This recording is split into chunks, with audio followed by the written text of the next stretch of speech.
Madame la Présidente de l'Union interparlementaire,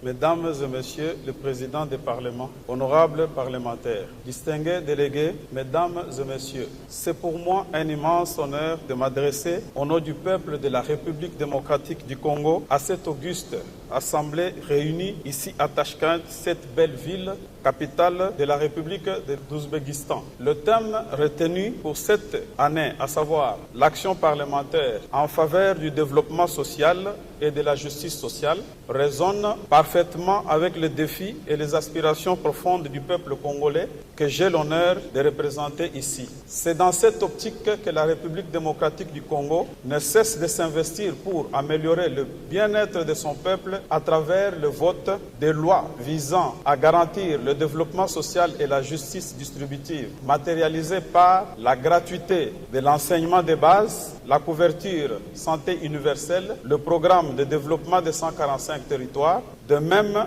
la République démocratique du Congo, pays très accueillant et ouvert, où il fait beau vivre au milieu d'un peuple épris de paix, de justice et de progrès social, caractérisé par une hospitalité à nul autre pareille, a toujours cherché à développer une politique de coopération gagnant-gagnant avec ses 9 voisins. Pourtant, mon pays est aujourd'hui, pour une énième fois, victime d'une agression extérieure injuste, cruelle et persistante depuis plus de 3 décennies, qu'il ne cesse d'endurer les affres d'une guerre imposée, alimentée et soutenue par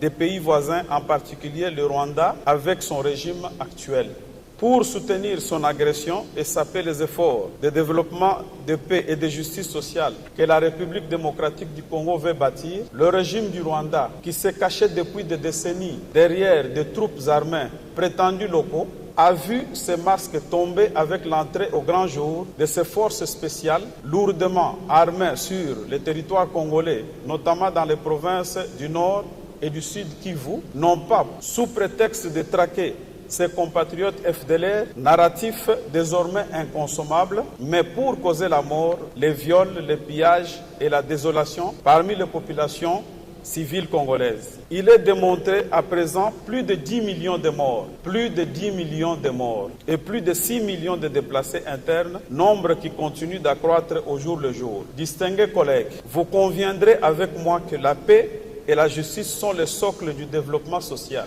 Comment parler du développement et de justice sociale lorsque les viols et les violences basées sur le genre sont érigées en armes de guerre, lorsque les richesses du sol et du sous-sol sont pillées et vendues impunément sur le marché international dans une indifférence qui frise la complicité de la communauté internationale, comme c'est le cas dans mon pays. C'est ici l'occasion pour moi d'inviter l'Union interparlementaire à soutenir la résolution 2773 du Conseil de sécurité des Nations Unies,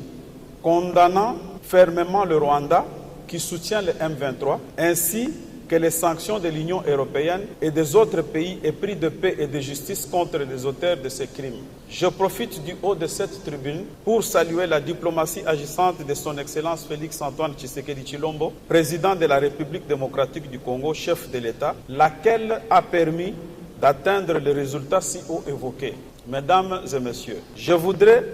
vous inviter, distingués collègues, à vous joindre à nous dans cette lutte pour le développement social et la justice sociale de mon pays, car dans toute société fondée sur des valeurs républicaines en plein 21e siècle, la force du droit doit primer sur la loi de la jungle. Et ce droit ne peut être garanti que si la paix est réelle, si la sécurité est assurée et si la solidarité internationale dépasse les mots pour devenir